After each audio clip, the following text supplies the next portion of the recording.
Hello student, कैसे हैं आप? आशा करते हैं स्टूडेंट बहुत अच्छे होंगे। स्टूडेंट, इस वीडियो में हम आपको लेके आए हैं क्लास 10 गणित की प्रश्नावली 1.3।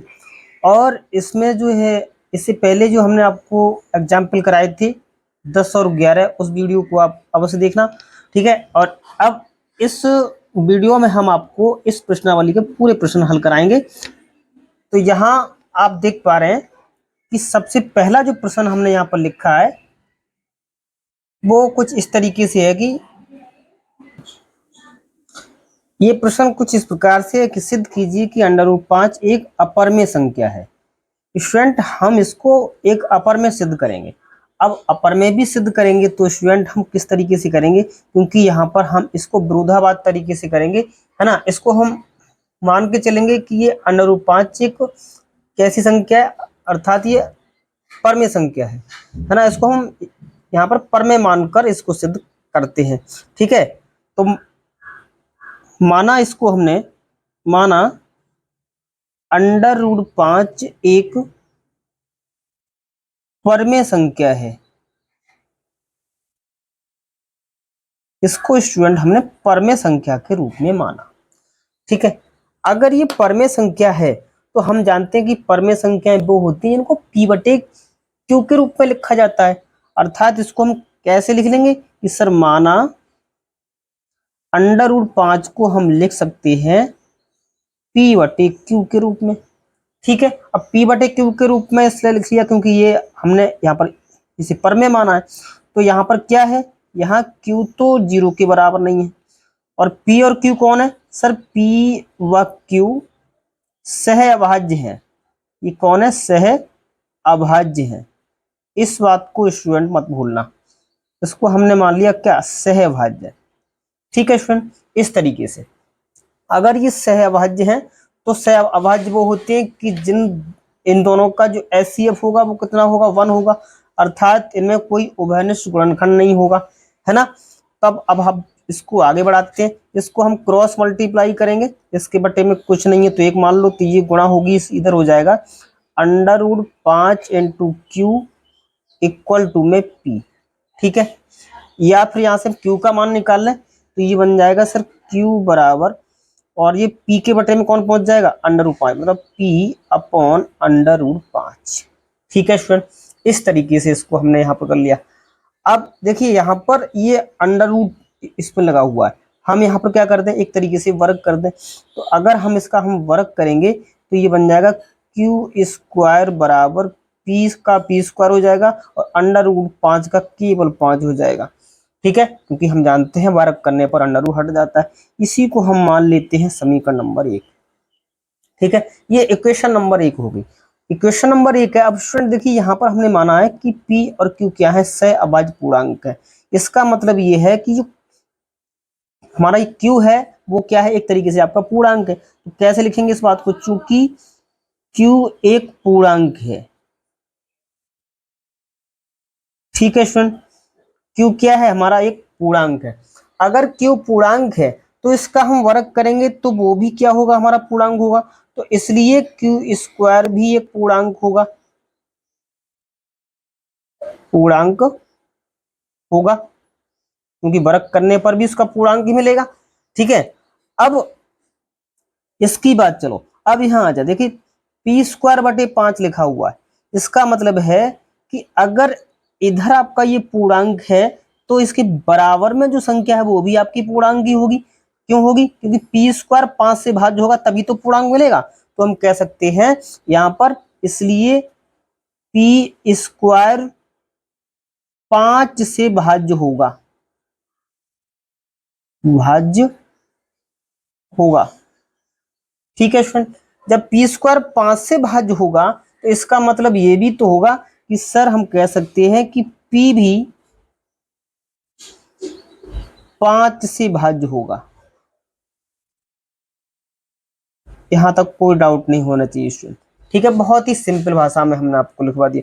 ये p भी किससे भाज्य होगा? 5 से भाज्य होगा, ठीक है। अगर p देखिए स्टूडेंट 5 से भाज्य होगा, हम कह रहे हैं कि सर p जो है वो 5 से भाज्य है, तो इसका मतलब है p 5 से भाज्य करने पर कुछ ना कुछ मिलेगा हमें, क्योंकि भाज्य है ना। तो हम इसको मान सकते हैं कि मान लिया हमने थोड़ी देर के लिए कि माना p/5 बराबर है k1, ठीक। और जो जहां हम ले सकते हैं जहां k1 एक पूर्णांक है, पूर्णांक है, इस तरीके से इसको हमने मान लिया, ठीक है। अब इसकी हमने क्रॉस मल्टीप्लाई करी, यहां से हम p का मान निकाल लें, ठीक है। तो ये हो जाएगा हमारा 5 की इधर गुणा हो जाएगी, तो ये हो जाएगा sir this imply that p बराबर 5 × k1, ठीक है। और इसी को हमने नाम दे दिया समीकरण नंबर 2 का, ठीक है फ्रेंड। अब ये p का मान उठा के हम समीकरण नंबर 1 में रख दें, है ना। तो लिख देते हैं सर p का मान समीकरण 1 में रखने पर, ठीक। जब इक्वेशन नंबर 1 में रखोगे आप p का मान, तो आपको मिलेगा क्या स्टूडेंट। तो देखिए यहां पर रखेंगे तो इसलिए क्या मिलेगा आपको, q² बराबर, क्योंकि 1 में रखेंगे यहां पर p की जगह कितना रखेंगे, 5k1 रखेंगे, है ना। तो p की जगह 5, तो 5k1 स्क्वायर लगाया, तो यहाँ पर स्क्वायर, और अपॉन में कौन है इसके 5 है, अपॉन में देखिए स्टूडेंट यहाँ पर हमारा क्या है 5 है, तो ये बन जाएगा हमारा क्या, ये यहाँ पर 5। अब ऊपर स्क्वायर करेंगे तो 5 का स्क्वायर देखो 25 होता है, k1 का स्क्वायर k1 स्क्वायर होगा, और नीचे 5 है, 5 से कट जाएगा, 5 एकम 5, 5 पंजे 25। इसका मतलब ये हुआ सर, जो हमारा यहाँ जो ये बचेगा q² बराबर 5 k1 स्क्वायर बचेगा। यहां से स्टूडेंट हम क्या करें, k1 स्क्वायर का मान निकाल ले, है ना। तो इसको ऐसे लिखेंगे कि सर, इसलिए हम कह सकते हैं सर k1 स्क्वायर जब आप निकालोगे तो ये q² के बटे में कौन पहुंचेगा, इसके बटे में आ जाएगा 5, ठीक है। और इसी को हम मान लेते हैं समीकरण नंबर 3। कोई दिक्कत नहीं होना चाहिए स्टूडेंट, ठीक है। बड़ा ही आसान विधि से यहाँ तक अपने लोगों ने कर। अब देखिए यहाँ पर हमने जो माना था k1 क्या है, एक हमारा पूर्णांक है ना। कैसे लिखेंगे इस बात को हम, जैसे हमने इक्वेशन नंबर 1 में लिखा था बिल्कुल वैसा ही, क्योंकि k1 एक पूर्णांक ये बात हमने मान ली थी, ठीक है भाई, है पूर्णांक, तो इसका स्क्वायर करेंगे तो भी हमारा क्या होगा, पूर्णांक हुआ। तो इसलिए k1 स्क्वायर भी एक पूर्णांक होगा, ठीक है स्टूडेंट। इसका मतलब है k1 स्क्वायर एक पूर्णांक है, ठीक है। अब चलते हैं इधर, देखिए q क्या है, हमारा एक पूर्णांक है ना। तो यहां पर स्क्वायर करने पर 5 से भाज्य हो रहा है ये, है ना। तो हम कहेंगे सर इसलिए q स्क्वायर 5 से भाज्य है, 5 से भाज्य होगा, ठीक। तो हम कह सकते हैं कि सर q भी 5 से भाज्य होगा, भाज्य होगा, है ना। अब जब q भी 5 से भाज्य है ना, तो कुछ ना कुछ तो मिलना चाहिए हमें। तो यहां पर हम उसको लिखेंगे कैसे, मान लिया हमने, माना q/5 जो होगा वो हमारा कोई एक मान ले रहे हैं, माना कि k2, है ना। और हमने लिख दिया जहां k2 क्या है, एक पूर्णांक है, एक पूर्णांक है, ठीक है स्टूडेंट। ये k2 क्या है, हमारा एक पूर्णांक है। अब यहां से हमने q का मान निकाला, तो ये बन जाएगा सर q बराबर हो जाएगा 5k2, 5k2। अब इसको हमने नाम दे दिया इक्वेशन नंबर 4, ठीक है। अब स्टूडेंट जरा देखें, यहां पर हम क्या करते हैं इसको, अब स्टूडेंट यहां पर जो हमें दिखाई दे रहा है कि समीकरण नंबर 2 देखें, समीकरण 2 में देखो p बराबर 5k1 है, और समीकरण नंबर 4 में q बराबर 5k2 है। दोनों में एक उभयनिष्ठ गुणनखंड है जिसका नाम है 5, ठीक है। देखिए समीकरण नंबर 2 में देखो 5, और समीकरण नंबर 4 में देखो 5 यहां भी आ रहा है, तो 5 दोनों में आ रहा है, ठीक है। अब हम इस बात को कैसे लिखेंगे, इस बात को हमें लिखना चाहिए ना। इस बात को हम लिखेंगे कैसे, समीकरण कौन सी, 2 व 4 से स्पष्ट है कि संख्या कौन सी, 5, संख्या 5 पी व क्यू का उभयनिष्ठ गुणनखंड है, उभयनिष्ठ गुणनखंड है। यहां तक बात समझ में आई, ठीक है। अतः हम कह सकते हैं पी व क्यू सहअभाज्य नहीं है, सहअभाज्य नहीं है, ठीक है। क्योंकि यहां पर अगर ये गुणनखंड आ रहा है ना, तो ये सहअभाज्य नहीं होंगे। और हम जानते हैं कि सहअभाज्य वो होते हैं जिनका कोई उभयनिष्ठ गुणनखंड नहीं होता है एक के अलावा, है ना। तो इसका मतलब है ये सहअभाज्य नहीं है, ठीक है। तो अगर ये सहअभाज्य निकल के आए तो इसका मतलब है हमारी जो पूर्व कल्पना थी वो कैसी है, गलत है ना। तो हम कैसे कह सकते हैं यहां कि अतः हमारी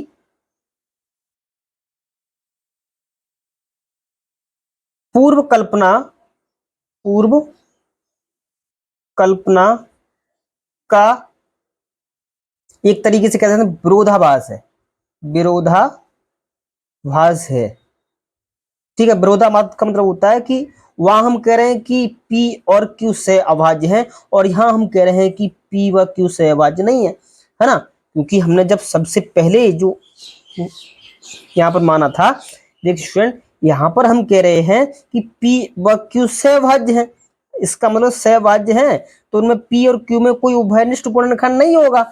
अब यहाँ पर जो स्टूडेंट हमारा निकल के आ रहा है, यहाँ पर हम कह रहे हैं कि समीकरण 2 व 4 से स्पष्ट है कि संख्या P व Q का उभयनिष्ठ गुणनखंड है, कौन है, संख्या 5 है ना। तो इसका मतलब है कि हमारी पूर्व कल्पना कैसी, गलत है ना। तो हम यहाँ पर कह सकते हैं कि अतः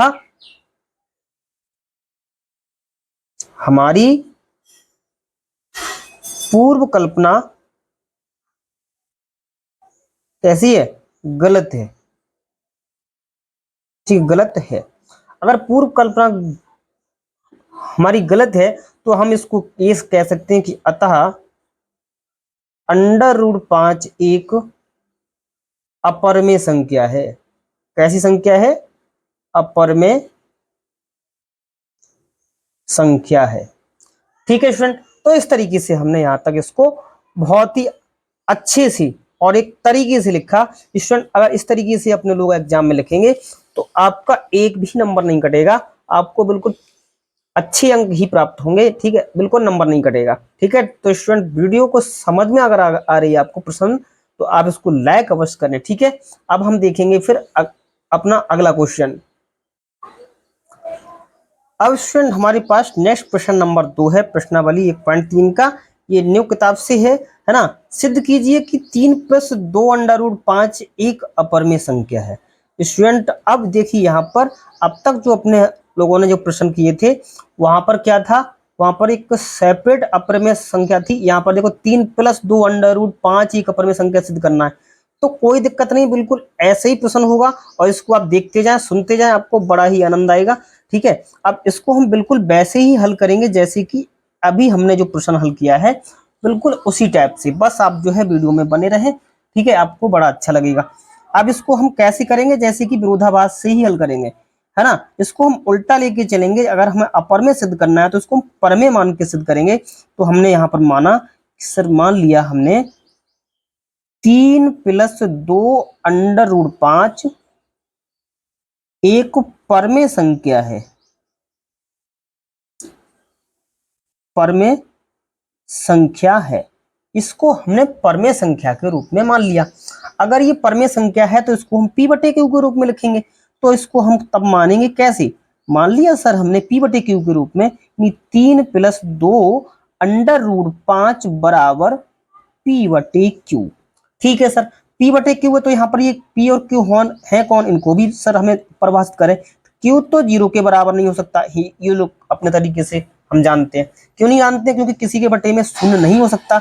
और यहाँ पर पी और क्यू कौन है सर? पी व क्यू सह अभाज्य है, इस बात को भी लिखना है, सह अभाज्य है। ठीक है स्टूडेंट, पी और क्यू कौन है स्टूडेंट? ये हमारे ये सह अभाज्य हैं, तो इस बात को ना भूलें। ठीक है, एक एक बात को हमें यहाँ पर लिखना पड़ेगा, है ना। अब देखिए स्टूडेंट, यहाँ पर देखिए हम क्या करें, ये अंडर रूट 5 वाली जो संख्या है, अंडर रूट वाली, इसको हम सेपरेट करेंगे। सेपरेट करेंगे तो हम क्या करेंगे नेक्स्ट स्टेप में, 2 अंडर रूट 5 को इधर ही रखो, ये 3 को उधर भेजेंगे तो किसका हो जाएगा सर? ये तो माइनस का हो जाएगा, है ना। जैसे ये माइनस का हो जाएगा, अब इसका हम क्या करें, इधर हम एलसीएम ले लें।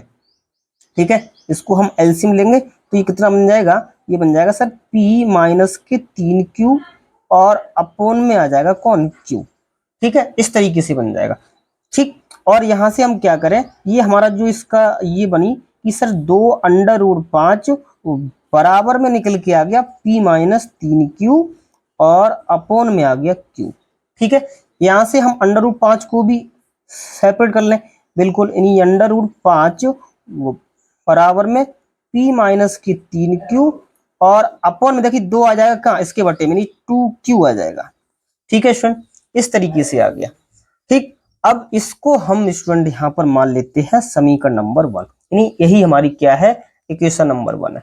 अब देखिए हमारा है क्या है यहाँ पर, यहाँ हम मानते हैं चूंकि p व q क्या है? पूर्णांक है। p और q कौन है? पूर्णांक है। ठीक है सर, है। अगर p और q पूर्णांक है तो पूर्णांक में से हम पूर्णांक को घटाएंगे तो भी हमारा क्या मिलेगा? पूर्णांक मिलेगा। तो हम कह सकते हैं इसलिए p माइनस 3q भी पूर्णांक होगा, पूर्णांक होगा, इसमें कोई डाउट नहीं है ना। और हमारा 2q भी क्या है? पूर्णांक है, 2q भी पूर्णांक है, इस बात को भी मत भूलो, है ना। 2q भी क्या होगा? नीचे पूर्णांक। अब एक पूर्णांक को एक पूर्णांक से हम एक पूर्णांक को दूसरे पूर्णांक से भाग दे रहे हैं तो हमें क्या मिलेगा? एक तरीके से परमेय संख्या मिलेगी, है ना स्टूडेंट। तो हम कैसे लिखेंगे? तो इसलिए हम कहेंगे कि सर p माइनस 3q और अपोन में कौन है? 2q एक परमेय संख्या होगी। कैसी होगी? एक परमेय संख्या होगी, इस बात को स्टूडेंट याद रखना, क्योंकि ये हमारा कौन है? p माइनस 3q, ये हमारा एक तरीके से पूर्णांक है, 2q भी क्या है? पूर्णांक है। तो एक पूर्णांक को हमने दूसरे पूर्णांक से भाग दिया तो हमें वो क्या मिलेगा? एक परमेय संख्या मिलेगी, अर्थात p माइनस 3q बटे 2q एक परमेय संख्या होगी। ठीक है, अब देखिए स्टूडेंट, जो हमारी इक्वेशन क्या है? इक्वेशन नंबर 1, ये जो संख्या निकल के आई यहाँ पर, वो हमारी परमेय निकल के आई। अब अंडर रूट 5 हम जानते हैं सर्वमान्य है, सर्वमान्य स्टेटमेंट ये है कि अंडर रूट 5 एक अपरमेय संख्या है और यहाँ इसको हम कह रहे हैं परमेय है, तो इसका मतलब है परमेय अपरमेय के बराबर नहीं हो सकती, है ना। तो हम कैसे इस बात को लिखेंगे? इस बात को हमें लिखना पड़ेगा कैसे? परंतु p माइनस 3q अपोन में 2q बराबर अंडर रूट 5, है ना, जो कि कैसी संख्या है? जो कि एक अपरमेय संख्या है। कैसी? अपरमेय संख्या है। ठीक है सुन, ये कई संख्या है, एक अपरमेय संख्या है। अब ये अपरमेय संख्या निकल के आई, ठीक है, तो ये हुआ क्यों? क्योंकि ये हमारी क्या है? पूर्व कल्पना का विरोधाभास, बिल्कुल वही बात लिखने है ना। तो हम कैसे लिखेंगे? ये है हमारी पूर्व कल्पना का विरोधाभास है। ठीक है स्टूडेंट, हमारी पूर्व कल्पना का क्या ये विरोधाभास है। तो हम कह सकते हैं कि अतः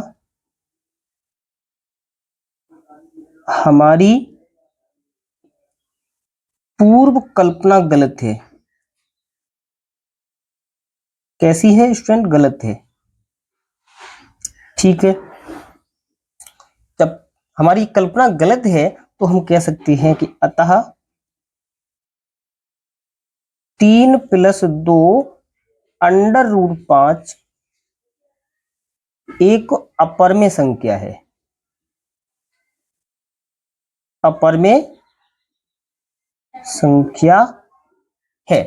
ठीक है स्टूडेंट, तो इस तरीके से देखिए ये प्रश्न अपना ये था दूसरा नंबर, इसको भी हमने बिल्कुल वैसे ही सिद्ध कर दिया जैसे कि हमने प्रश्न नंबर 1 किया था, है ना, उसी आधार पर कर दिया, है ना। तो देखिए स्टूडेंट, अगर आपको वीडियो पसंद आए तो इसको लाइक करें, सब्सक्राइब करें, शेयर भी करें। ठीक है स्टूडेंट, और अब हम देखते हैं इसका जो नेक्स्ट प्रश्न होगा। नेक्स्ट प्रश्न नंबर हमारा 3 है, उसके 3 पार्ट हैं, उनको भी हम बिल्कुल एक ही तरीके से हल करेंगे। और एग्जाम में अगर आपको इनमें से कोई सा प्रश्न आ जाता है तो उम्मीद है कि आप इनको बिल्कुल भी गलत नहीं कर पाएंगे। अब स्टूडेंट, हमारा प्रश्न नंबर 3 हमसे ये निर्देश दे रहा है, सिद्ध कीजिए कि निम्नलिखित संख्याएं अपर में हैं। ठीक, अपर में संख्याएं हैं। अब इस किस यहाँ पर ये किस टाइप की है? देखिए, नंबर 1 में है 1/√2, ये सिद्ध करना है। दूसरे में है 7/5, तीसरे में है 6+√2। मतलब इन तीनों पार्ट्स को हमें ये सिद्ध करना है कि ये अपर में है ना। तो वैसे ही सिद्ध करेंगे जैसे कि हम अब तक प्रश्न को हल करते आए हैं। सबसे पहले हम पहला पार्ट करेंगे, यानी क्वेश्चन नंबर तीसरे का पहला पार्ट हल करेंगे। ठीक है, और इसको अगर हम हल करेंगे तो बिल्कुल वैसे ही करेंगे जैसे कि अभी तक अपने लोगों ने किया है। यहाँ हम उसको मानेंगे कैसे कि मान लिया हमने यहाँ कि 1/√2 एक परमेय संख्या है, परमेय संख्या है। अगर ये स्टूडेंट ये परमेय संख्या अपने मान ली, तो परमेय संख्याओं की परिभाषा हमसे कहती है कि वे संख्याएं जो p/q के रूप में लिखी जाती हैं उनको हम परमेय संख्याएं कहते हैं, है ना। तब इसको हम कैसे लिखेंगे? सर मान लिया कोई बड़ी बात नहीं है कि 1/√2 जो है वो सर p/q के रूप में है। यहाँ q कौन है? सर q 0 नहीं हो सकता। और कौन है? सर p और q क्या है? सहअभाज्य है, सह अभाज्य। और सहअभाज्य किन्हें कहते हैं बताओ? सहअभाज्य वो होते हैं जिनका एचसीएफ क्या होता है? 1 होता है, अर्थात उसमें कोई उभयनिष्ठ गुणनखंड एक के अतिरिक्त नहीं होता है ना। तो इसको हमने ऐसे लिख दिया यहाँ पर, क्यों क्या है? 0 के बराबर नहीं है।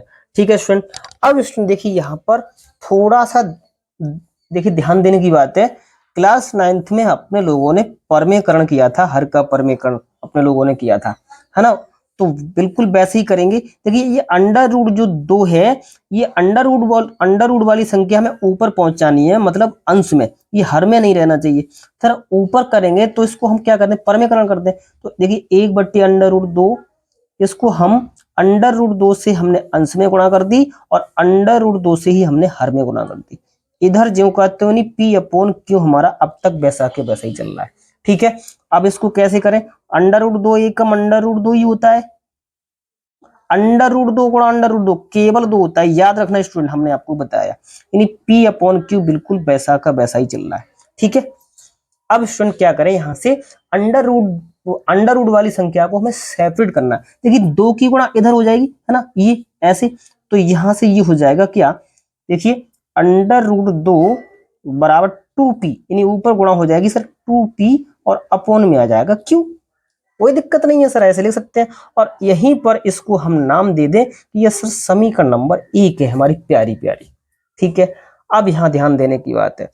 देखिए p और q कौन है? हमारे पूर्णांक है। इस बात को हम लिखेंगे, इस बात को तो हमने पहले ही लिख रखा है ना, क्योंकि p व q पूर्णांक है। सही है सर, पूर्णांक है। ठीक, जब p और q पूर्णांक है तो 2p भी क्या है? पूर्णांक है ना। तो इसलिए 2 से अगर हम गुणा कर देंगे p में तो भी हमारा क्या होगा? पूर्णांक ही होगा। तो 2p भी एक पूर्णांक होगा। ठीक है ना सर, 2p भी क्या होगा? एक पूर्णांक होगा। अब यहां देखिए 2p/q लिखा है, तब एक नहीं 2p पूर्णांक है और q भी क्या है? एक तरीके से हमारा पूर्णांक है। तो एक पूर्णांक को दूसरे पूर्णांक से भाग देंगे तो जो संख्या बनेगी वो हमारी एक तरीके से परमेय संख्या कहलाएगी ना। तो यहाँ हम कैसे इस बात को लिखेंगे, है ना। तो हम कहेंगे तो इसलिए 2p अपॉन q एक परमेय संख्या होगी। कैसी होगी? एक परमेय संख्या होगी। इस बात को बोलो मानते हो नहीं मानते हो, है ना। तो अगर ये परमेय संख्या होगी तो अब समीकरण एक क्या कह रही है आपसे? समीकरण एक से देखो 2p अपॉन क्यू, यहाँ बता रहे हो सर एक परमेय संख्या है, लेकिन अंडर रूट 2 कैसी संख्या है? सर अंडर रूट 2 तो अपने लोगों ने सिद्ध की थी प्रमेय में, ये अपरमेय संख्या होती है। तो अपरमेय संख्या ये कह रही है परमेय संख्या, तो अपरमेय परमेय के क्या बराबर हो जाएगी? नहीं हो सकती ना, बिल्कुल नहीं हो सकती। तो इस बात को हम कैसे लिखेंगे? समीकरण एक से समीकरण एक क्या कह रही है कि सर 2p अपॉन क्यू बराबर है कैसी? Under root 2।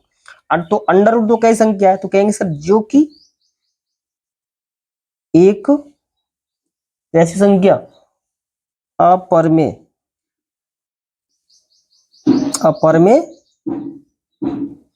संख्या है।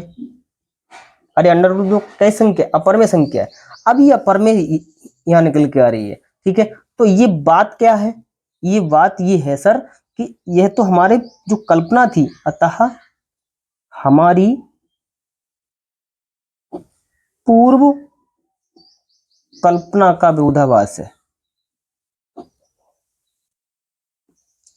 विरोधाभास है,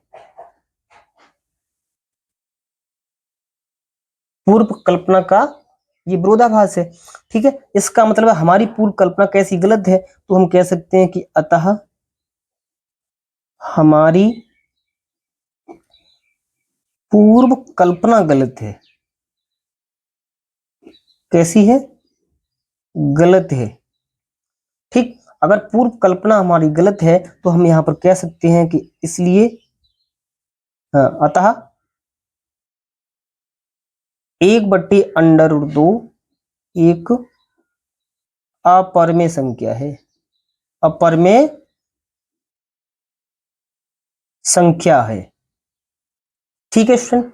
तो यहां पर देखिए ये निकल के आया कि 1/√2 एक अपरमेय संख्या है।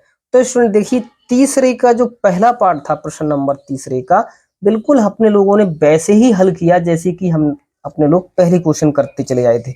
बिल्कुल कोई भी इसमें अगर कोई डाउट हो तो आप हमें जो कमेंट बॉक्स में अवश्य बताएं, ठीक है।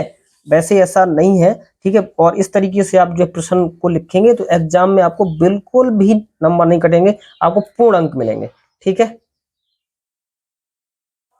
अब स्टूडेंट हमारा तीसरे का दूसरा पार्ट आ गया, कह रहा है कि 7√5, इसे भी अपने लोगों को ये सिद्ध करना है कि ये अपरमेय है ना। तो वैसे ही हम सिद्ध करेंगे जैसे कि अब तक करते चले आए। इसको हम मानेंगे, मान लिया हमने, बिल्कुल वैसे ही मानेंगे कि 7√5 एक अपरमेय संख्या, सॉरी इसको क्या माने? परमेय, एक परमेय संख्या है, ठीक है। क्योंकि इसको अपरमेय तो सिद्ध करना है ना, तो इसको हम परमेय मान के सिद्ध करेंगे। तो ये परमेय संख्या है, तो हम जानते हैं परमेय संख्या को हम p/q के रूप में लिखेंगे। तो कैसे लिखेंगे कि मान लिया 7√5 बराबर में p/q, ठीक है स्टूडेंट। यहां पर q क्या नहीं हो सकता? q तो सर 0 नहीं हो सकता। और p और q दोनों कौन है? ये सहअविभाज्य है, सहअविभाज्य है, ठीक है। इस बात को देखिए स्टूडेंट बार बार अपने लोग लिखते हैं, आपको याद होना चाहिए, ठीक है, कंठस्थ हो जाना चाहिए एक बात, ठीक है। अब ये यहां से देखिए 7 के गुणा में √5 है, या आप कह सकते हो सर √5 के गुणा में 7 संख्या लिखी है। तो यहाँ से √5 वाली संख्या को मैं सेपरेट करना है, मतलब अकेला कर दो इसे। अकेला जब हो पाएगी जब ये √5 इधर ही रखो, p/q, देखिए 7 कहां जाएंगे?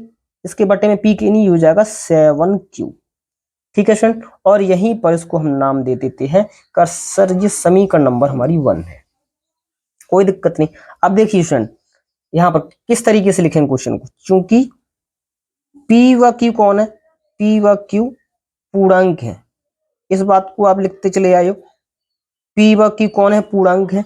तो 7q भी कौन है आपका, अगर हम पूर्णांक को एक पूर्णांक से भाग देंगे है ना, तो भी क्या होगा, पूर्णांक ही होगा। सॉरी, एक तरीके से गुणा करेंगे, अगर हम एक पूर्णांक को दूसरे पूर्णांक से गुणा करेंगे तो भी क्या होगा, पूर्णांक होगा, क्योंकि 7 एक हमारा पूर्णांक ही है ना। तो हम कहेंगे तो इसलिए 7q भी पूर्णांक होगा। अरे होगा नहीं होगा। अब देखिए 7q भी पूर्णांक है और p भी पूर्णांक है, तो अब एक पूर्णांक को हम दूसरे पूर्णांक से भाग देंगे तो जो संख्या हमें निखर की आएगी वो हमारी एक तरीके से क्या होगी, परमेय होगी, है ना। तो हम यहां पर कह सकते हैं इसलिए p/7q एक परमेय संख्या होगी। कैसी होगी, परमेय संख्या होगी।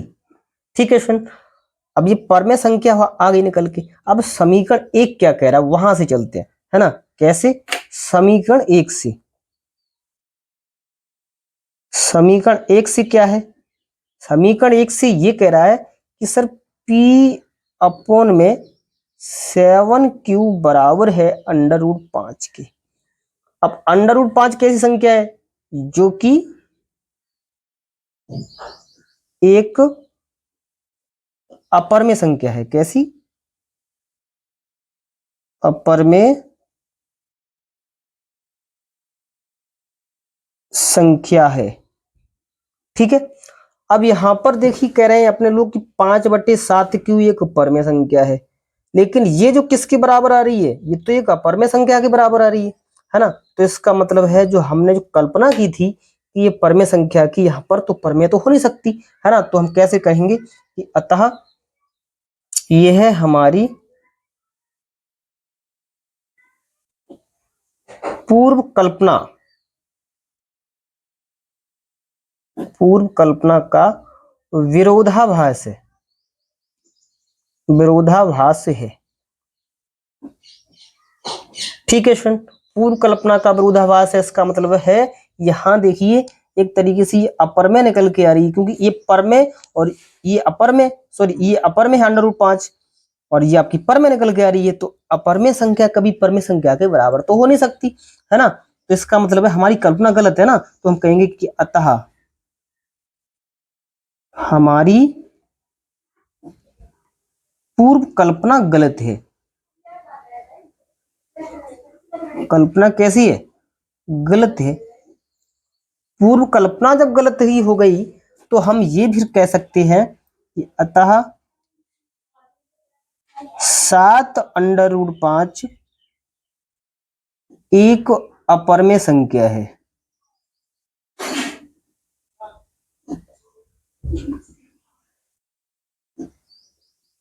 इस बात को अपने मानते हो नहीं मानते हो, इसका मतलब है ये अपरमेय सिद्ध हो गई। ठीक है स्टूडेंट, देखिए अगर आपको वीडियो स्टूडेंट पसंद आ रही है, आपको प्रश्न अच्छी लग रहे हैं, तो आप जो है एक लाइक करें, सब्सक्राइब अवश्य करें। ठीक है स्टूडेंट, अब स्टूडेंट हमारा तीसरे का तीसरा पार्ट है। ये भी बिल्कुल स्टूडेंट वैसे ही होगा जैसे कि अपने लोग अब तक इन प्रश्नों को करते चले आए हैं, बिल्कुल वैसे ही करेंगे। इसको हम विरोधाभास से ही सिद्ध करेंगे, क्योंकि हमें सिद्ध तो यही करना है कि ये 6+√2 एक अपरमेय संख्या है ना, ये सिद्ध करना है। तो अब इसको हम बिल्कुल वैसे ही करेंगे। कैसे, आइए करते हैं। माना 6+√2 एक परमेय संख्या है। ठीक है, परमेय संख्या है, इसको हमने परमेय संख्या के रूप में माना। ठीक है, अगर ये परमेय संख्या है तो परमेय संख्याओं की परिभाषा के अनुसार हम कैसे लिखेंगे इसको, p/q के रूप में, है ना। तो 6+√2 कि हम लिख लें सर p/q के रूप में। यहाँ q कौन है सर, 0 कभी नहीं हो सकता।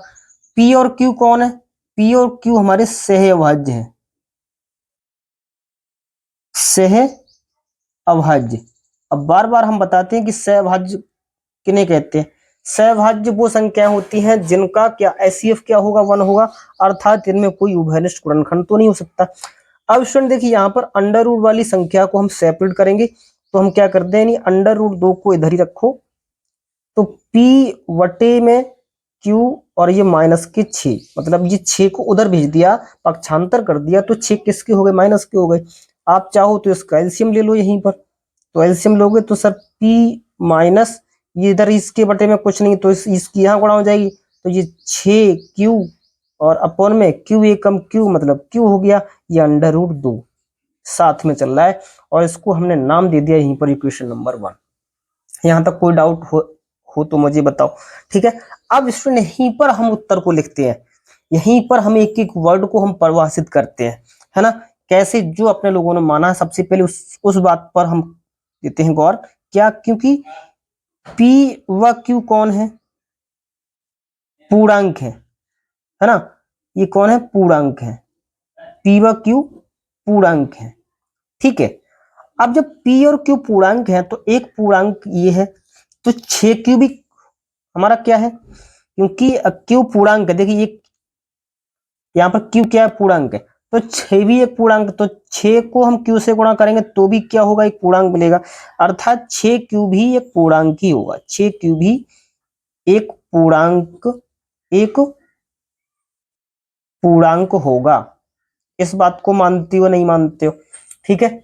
6q भी हमारा क्या पूर्णांक है, जब 6q पूर्णांक है तो इसका मतलब ये भी होगा कि एक पूर्णांक में से अगर हम दूसरा पूर्णांक हटाएंगे तो हमें उत्तर क्या मिलेगा, पूर्णांक ही मिलेगा, मतलब p माइनस 6q करेंगे तो भी क्या होगा, तो भी एक पूर्णांक होगा।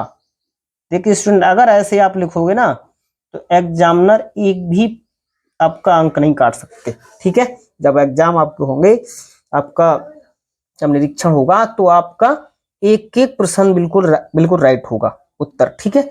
तो p माइनस 6q भी क्या, एक आपका पूर्णांक होगा। जब ये पूर्णांक है, नीचे भी आपका पूर्णांक है, एक पूर्णांक को दूसरे पूर्णांक से भाग देंगे तो वो संख्या हमारी परमे बनेगी ना, फिर तो हम कैसे कहेंगे, तो इसलिए कहेंगे कि सर p माइनस 6q और अपोन में कौन है हमारा q, एक परमेय संख्या होगी, एक परमेय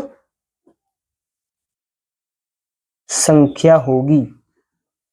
इस बात को मानते हो नहीं मानते हो, है ना। p minus 6q upon q क्या होगी, एक परमेय संख्या होगी। इसका मतलब ये हुआ, ये जो परमेय संख्या निकल के आई, ये जो भी है वो कैसी परमेय संख्या है। अब समीकरण 1 पे आ जाओ, समीकरण 1 में देखो यही तो लिखा है, ये क्या है, परमेय, ये परमेय तो है। अगर ये परमेय निकल के आ रही है और ये √2 कैसी एक अपरमेय है ना, आप इसको सिद्ध कर चुके हो पहले, है ना। अब देखो इस तरीके से इस बात को लिखते हैं, बस वहीं पर आ जाओ, वो उसी बात को एक एक वर्ड आपका बिल्कुल वैसा ही लिखा गया है ना। कैसे कहेंगे, परंतु समीकरण 1 से, समीकरण 1 से क्या है कि sir p minus 6q upon में q बराबर √2 कैसी संख्या है, जो कि एक अपरमेय संख्या है। कैसी संख्या है, अपरमेय संख्या है, ठीक है। इसका मतलब है ये अपरमेय संख्या ये है। अब अपर और ये निकल के आई, ये परमेय, तो परमेय अपरमेय के बराबर हो जाएगी क्या, अरे कैसे हो जाएगी, तो ये तो हमारा जब हो रहा है, जब हमारी जो कल्पना थी वो कैसी है, एक तरीके से गलत है, मतलब उस कल्पना का क्या हो रहा है, यहाँ पर विरोधाभास हो रहा है ना। क्योंकि अगर ये परमेय थी तो ये भी परमेय होती, जो कि √2 एक सर्वदा ही अपर में होती है ना। तो कैसे लिखेंगे, ये है हमारी पूर्व कल्पना का विरोधाभास है।